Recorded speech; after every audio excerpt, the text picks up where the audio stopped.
तो अमेरिका और ईरान के बीच अब टेंशन पूरे चरम पर है। नमस्कार, मैं हूं नीलू और आज है 11 मई और देखिए आज से लेकर कल देर रात तक कुछ बड़ी खबरें सामने आई है और इससे लगता है कि अब सीज फायर एक तरह से कह लीजिए कि खात्मा होने के कगार पर है और यहां से लड़ाई तेज होने वाली है, क्योंकि अब अपनी अपनी बातें हम आपको पहले बताएं कि पहले तो शर्त जो थी ट्रंप की तरफ से, अमेरिका की तरफ से 14 प्रस्ताव जो ईरान के पास भेजे गए थे उस पर अब ईरान ने जवाब दे दिया है और उसके बाद अमेरिकी राष्ट्रपति डोनाल्ड ट्रंप का भी बयान सामने आ गया है और साथ ही साथ उन्होंने नेतन्याहू से भी बातचीत की है। तो क्या ये मान के चले कि अब जो स्थिति और परिस्थिति बन रही है पूरे मिडिल ईस्ट में और ईरान अमेरिका युद्ध के बीच में, तो अब शांति वार्ता कहीं ना कहीं डिरेल हो रही है। जो इस वक्त शांति काल चल रहा था वो खत्म होने वाला है, क्योंकि आज की बात की जाए तो कल से लेकर आज तक कुछ बड़े हमले भी हुए हैं। अरब देशों में भी ये हमले हुए हैं।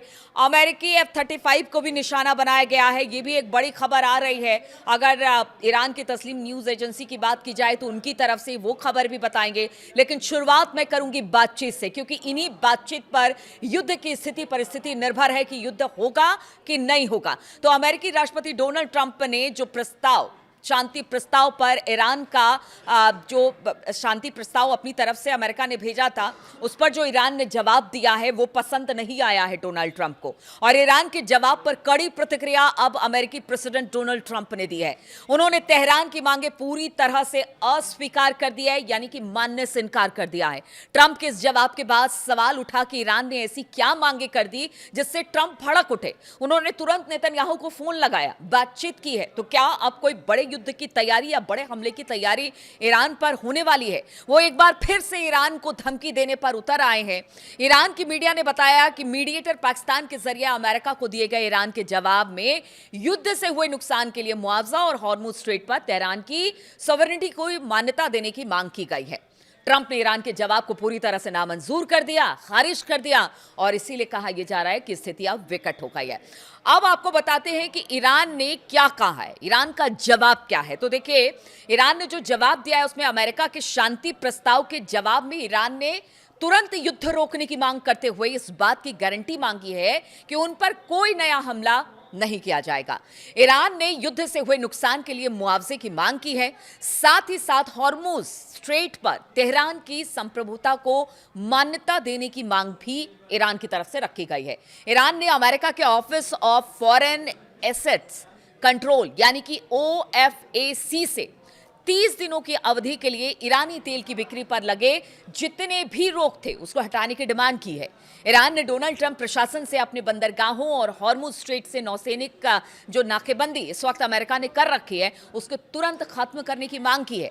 ये बातचीत के लिए एक शर्त के तौर पर देखी जा रही है, क्योंकि उनका कहना है पहले वहां से नाकेबंदी हटाइए, हम हॉर्मुज खोलेंगे, फिर आगे की बातचीत होगी। इस शर्त को रखा है ईरान ने।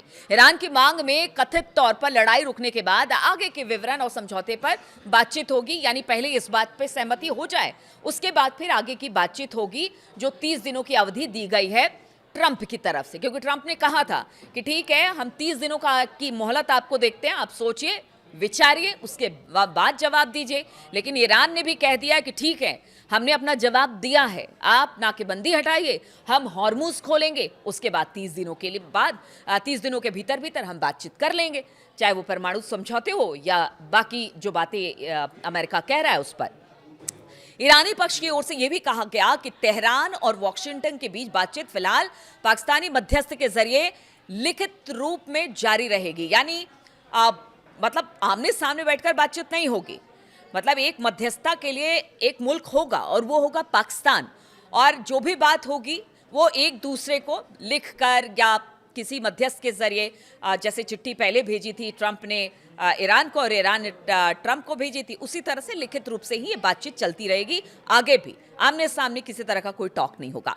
ईरान ने 20 साल तक यूरेनियम संवर्धन रोकने को लंबा समय कहा और अपनी परमाणु सुविधाओं को नष्ट करने में किसी भी कदम को खारिज कर दिया। उन्होंने कहा कि नहीं, हम 20 सालों तक तो अपने कार्यक्रम, जो परमाणु संवर्धन का कार्यक्रम है यानी यूरेनियम इनरिचमेंट का कार्यक्रम है, वो 20 साल बहुत लंबा साल होता है, हम नहीं बंद करेंगे, और इसको मानने से साफ इनकार कर दिया। अब ट्रंप ने ईरान के जवाब पर क्या कहा है वो भी आपको बताते हैं। तो ईरान ने रविवार को पाकिस्तानी मध्यस्थों के जरिए अमेरिका के शांति प्रस्ताव पर अपना जवाब भेजा। उसके बाद डोनाल्ड ट्रंप तिलमिला गए और उन्होंने सिरे से इसको खारिज कर दिया। डोनाल्ड ट्रंप ने कहा कि मैंने अभी अभी ईरान के जितने जवाब थे उसको पढ़ा है और प्रतिनिधियों का जवाब पढ़ने के बाद मुझे ये कहीं से रास नहीं आ रहा है, यानी मैं इसको मानने को तैयार नहीं हूं। मुझे ये पूरी तरह से अस्वीकार्य है, नामंजूर है, मैं इसको नहीं मानता। इससे ईरान और अमेरिका के जितने भी गतिरोध थे, यानी कि जो एक डेडलॉक बना हुआ था, वो सुलझाने की कोशिशों को एक बड़ा झटका माना जा रहा है और कहा यह जा रहा है कि अब इसके बाद शायद बड़ा हमला हो। और इसीलिए मैं बार बार कह रही हूं कि यहां से अब लगता है कि बातचीत विफल होती दिखाई दे रही है। और बातचीत नहीं होने की सूरत में क्या होगा, क्योंकि जो ट्रंप है वो नेतन्याहू से बात अगर कर रहे हैं, सीएनएन ने इस बात तक को बताया है, उनकी रिपोर्ट में देखा जा सकता है, आप भी देख सकते हैं। सीएनएन ने कहा है कि उन्होंने तुरंत नेतन्याहू को फोन लगाया, इसलिए कहा जा रहा है। और देखिए, नेतन्याहू तो तैयार ही रहते हैं इस बात के लिए कि युद्ध खत्म ना हो, जो उनकी मंशा है वो यहां से समाप्त ना हो, क्योंकि युद्ध चाहते हैं, वो चाहते हैं ग्रेटर इजराइल बनाना, वो चाहते हैं ईरान को खत्म करना।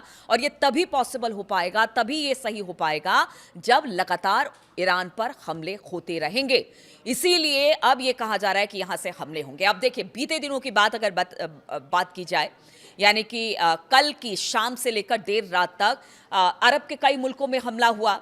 यूएई पर हमला हुआ, कतर पर एक शिप पर हमला हुआ है। और इसी बीच एक खबर और आ रही है, पहले वो बताते हैं, उसके बाद बाकी हमलों की बात करेंगे। और अब अरब मुल्क से लेकर क्या कह रहे हैं, क्योंकि देखिए कतर भी मध्यस्थता करा और कतर के जो बड़े नेता हैं वो ये कह रहे हैं कि देखिए अब यहां से अब युद्ध को खत्म करना पड़ेगा, क्योंकि मुश्किलें यहां से बढ़ने वाली है। लेकिन इसी बीच तस्नीम न्यूज एजेंसी ने लिखा है कि यूएस का F-35 जो विमान है, लड़ाकू विमान है, उसको ईरान ने मार गिराया है।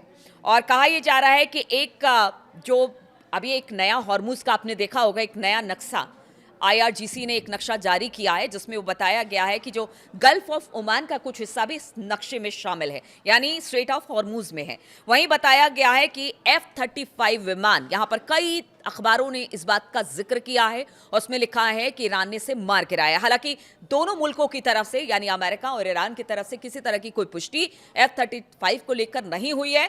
लेकिन जो खबरें सामने आ रही है, और खास तौर पर तस्लीम न्यूज एजेंसी की बात की जाए, तो उसने लिखा कि एक F-35 को गल्फ ऑफ ओमान में इमरजेंसी, मतलब एक तरह से कह लीजिए कि 7700 कहा जाता है कि जब भी कोई इमरजेंसी सिचुएशन आती है तो ये कोड दिया जाता है, उसका जिक्र हुआ, उसको इंटरसेप्ट किया गया है, उस बातों को सुना गया है।